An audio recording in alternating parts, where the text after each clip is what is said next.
அன்றைக்கி ஒரு நாள் பசங்கள்லாம் வெறுப்பாக இருக்குமாம்மா எங்கேயாவது போகலான்னு கேட்டானுங்க. எங்கே போகலான்டான்னு கேட்டதுக்கு மீன் பிடிக்க போகலாமாம்மா, நம்ம ஊருக்கு பக்கத்து ஊரில் இருக்க ஓசூர் ஏரியில் கலங்களில் மீன் அதிகமாக போகலாம் அப்படின்னு சொல்லிட்டு போனாங்க.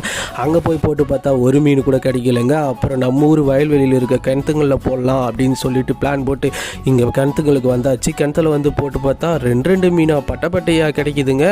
ரொம்ப சந்தோஷமாக போச்சு. இந்த மீன் இவ்வளோ மீன் பிடிக்கிறதுக்குள்ளேயே இருட்டாக ஆயிடுச்சுங்க. அடப்போங்கடா உங்களா கூட சொல்லிட்டு என்ன பண்ணலான்னு பிளான் போட்டு வறுத்தெடுத்துடலாம் அப்படின்னு சொல்லிட்டு எண்ணெயில் போட்டு வறுக்கலான்னு சொல்லிட்டு எடுத்துகிட்டு போட்டால் நைட்டு ஆகிடுச்சுங்க. அப்புறம் பற்ற வச்சு அதை ஒன்று ஒன்றா எண்ணெயில் போட்டு வறுத்து எடுத்து நைட்டில் சாப்பிடும்போது அடடடடா என்ன சுவை, என்ன மனம், என்ன செம்மையாக இருந்ததுங்க, சூப்பராக இருந்ததுங்க. இந்த மாதிரி வீடியோலாம் வேணும்னா எங்கள் சேனலை சப்ஸ்கிரைப் பண்ணிக்கோங்க.